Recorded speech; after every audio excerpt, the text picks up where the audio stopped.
If you had your gallbladder removed, but you still want to eat a relatively high fat, low carb diet, and you also want to couple it with intermittent fasting, there are some modifications you should make so you don't run into trouble. Like, for example, I had a woman call me about 2 years ago who was doing the OMAD diet, meaning that she was only eating one meal a day.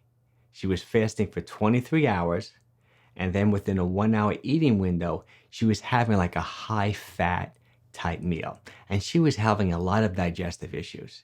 She was getting bloated, she was getting gas, sometimes she was getting diarrhea.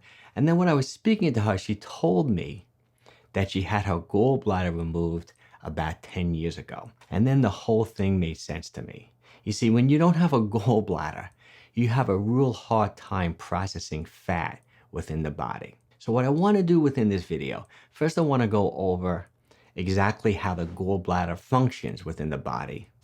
And then I want to talk about how you can still, without a gallbladder, eat a relatively high fat, like whole natural, low carb type diet, along with the right intermittent fasting strategy to burn body fat and improve your health. Let's go over a real basic explanation of how the gallbladder works within your body. Now, when you eat a big meal, let's say you had a high fat big meal, you start digesting the food. As soon as the food starts hitting the small intestine, your liver will start producing bile. See, bile is there to help break down, absorb, and digest fats and just food in general. Now, the excess bile that the liver produces gets stored away in your gallbladder, and it also gets like concentrated in the gallbladder. So the next time you eat a meal, not only will the liver produce bile, but the gallbladder will squeeze out this concentrated bile to help you digest fats. And not only does it help you digest and absorb fats, it also helps you absorb those fat-soluble vitamins like vitamin A, vitamin E, vitamin D, vitamin K. So bile really is important. The problem is that if you don't have a gallbladder, the liver has to do all the work. Meaning that you just ate a meal, right? That food hits your small intestine, the liver is going to start pumping out bile.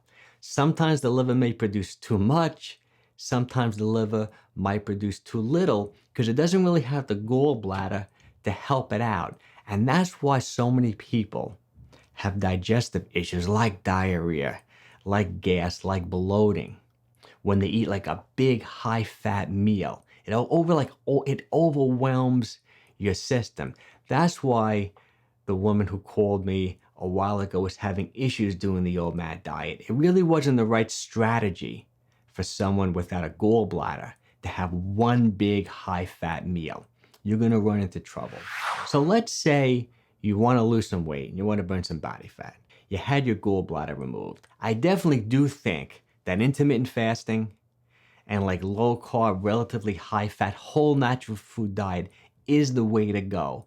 But you have to make some modifications. First of all, I probably wouldn't put you on only one meal a day. I really wouldn't have you fast for 23 hours and then have one big meal. You could do that, but instead of having one big meal, I would want you to have just a normal size meal.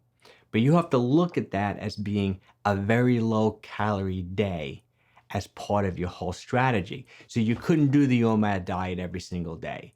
Maybe you would do the one meal a day diet, say 1 day a week, and it would be just a very low calorie day. So that's something just to keep in mind. And that's gonna lead to like the second tip, which means you're probably better off eating at least 2 or even 3 meals a day within your eating window. So I would rather you do more of, say, a 16-8 or an 18-6, meaning that fast for 16 hours and then within your 8-hour eating window, eat 3 smaller meals. So you don't overwhelm the liver to produce like too much bile or too little bile. You're giving your body a chance to digest and absorb fats by not overwhelming yourself, overwhelming your body with one big tremendous meal or even 2 really big meals.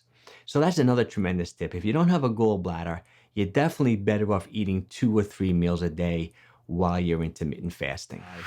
Another thing you might want to try if you don't have a gallbladder, but you still want to keep the fat relatively high within your diet, is to use MCT oil, meaning those medium chain fatty acids. See, those oils don't need bile to be broken down and processed. They go directly to the liver to be processed. Just like fructose, fructose is the sugar in fruit, and high fructose corn syrup goes directly to the liver to be processed. You get no insulin spike. That's kind of like the same thing when it comes to MCT, those medium chain type oils. They go directly to the liver to be processed, and you don't need the bile from the gallbladder, you don't need the bile from the liver to digest them. And actually, coconut oil is roughly about 50% MCT. So coconut oil is actually a good choice for someone without a gallbladder when it comes to like sauteing vegetables or just cooking with oil in general. So that's another thing you might want to try. But I'm a big believer in olive oil and maybe some grass-fed butter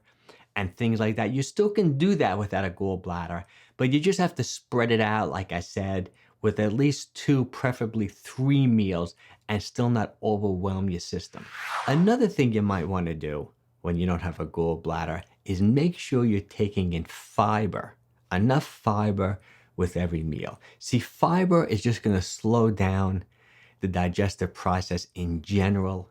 It's going to make the meal digest easier. It's going to ease the whole process. And I'd like to say generally, even if you're eating low carb, you still want to get at least 25 grams of fiber every single day. So the type of carbohydrates you should be eating are like high fiber vegetables, like cauliflower, broccoli.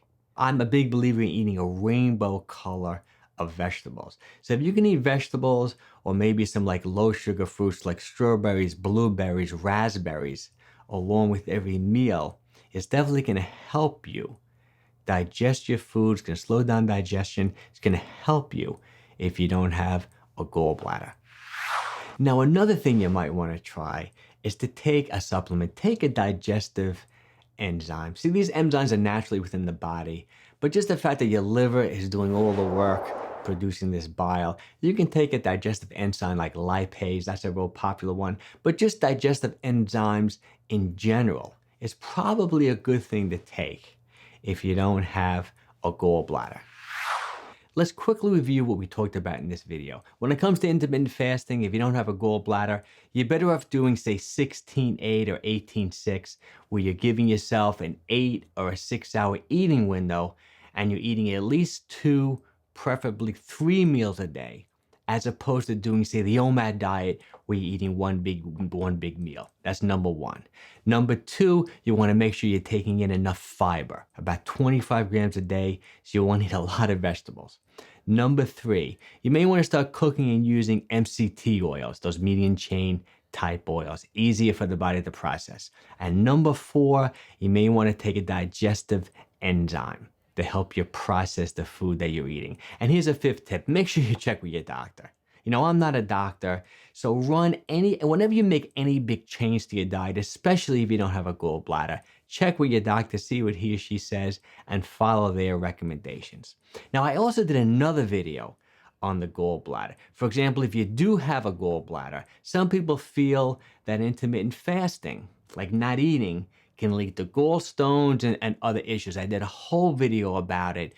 Check it out if you're interested in learning more about the gallbladder. I think you'll find it really interesting.